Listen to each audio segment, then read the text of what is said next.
Yun. Ginainaw! Ginainaw! Nice.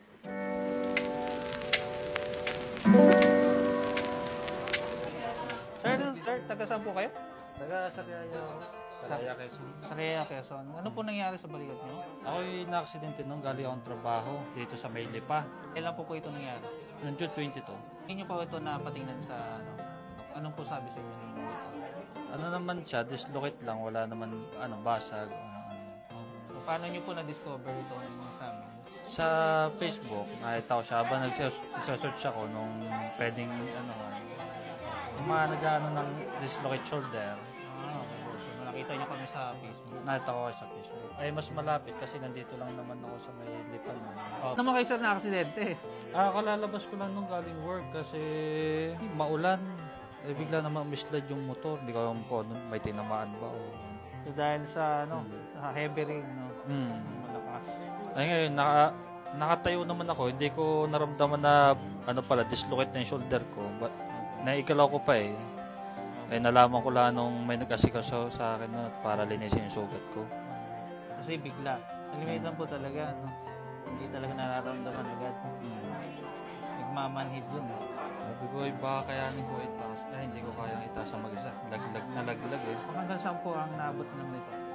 Hanggang saan? Niyangan. Hanggang dyan lang. Pero pag may suporta, mataas. Pagkirabig ba sa inyo? Ang sarkin na. Hindi ko pinagaling. Kaya na lang gagawin. Ito ang pinakamatapang. Nasugod sa laban ng walang kasama. Okay? Kamay. Hawakan mo muna. Okay siya. Lambot. Maluwag malang. Pwede.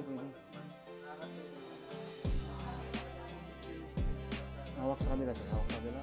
Sa shoulder mo. Hindi kaya. Okay, kaya lang. Okay, lasan. Okay siya. Dito lang. Nararamdaman ko dito eh. Sir, hinga mo nang malalim sir. Hinga mo nang malalim. Okay, isa pa. Okay. 1, 2, 3, go. Okay, go.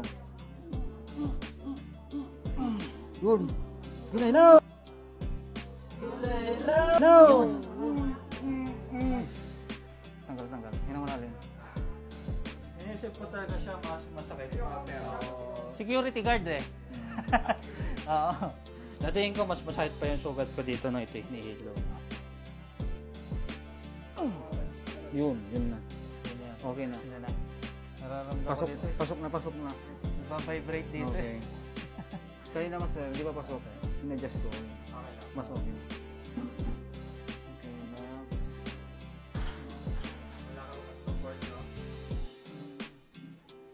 Kailangan may arm support po to. Okay.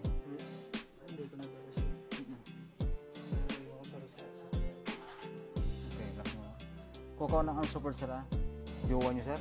Oo. Hindi daw uwi eh. Kasi hindi daw mapagaling eh. Nasaan po siya sir? Nasaan? Malayo yung lugar eh. O sir, ano kayo? Yes, sir. Manawagan kayo, manawagan. Oo. Sige. Magaling ka. Umuwi ka na ha. Baka. Hindi ko alam kung gaano kasakit ito. Matapang talaga to. Kung paano mo magbantay sa mga haunted house. Haunted house? Kamusta naman ang inyong kamay niyo ngayon at saka balikat? Ay, maginawa naman niya yun. Oo. Pati wala pa, hindi ko pa masyadong may ulit. Oo. Maganda yun. Ayan o. Balik ka lang? Oo, nasa pwesto na ulit. So si Sir kanina, yung kanyang balikat, nakauslik. Kanina. So naibalik na natin siya. So ngayon, kailangan na lang makarecover ni Sir. No? So makapagpahinga siya para may rest nyo ito. Sir, yan, pwede kayong manawagan sa mga may problema din sa kagaya ninyo. Oo, pagka kayo dislocate, talagang hindi nyo kaya. Dito kayo sa Master Carl, talagang madadali yan. Opo. So yun, at ganoon din po yung panawagan namin, no? Yung mga malalapit po sa Calatagan, magkakaroon din po kami ng branch sa Calatagan na. So soon. At yun po ay may aabot namin sa inyo yung aming tulong, no? Pagdating sa location ng Calatagan. Nang hindi na po kayo napapalayo. Kagaya dito na sobrang layo dito, hindi kayo ma-storbo sa traffic. Sir, salamat. Kaliwa na lang. Salamat po, salamat. Sige po.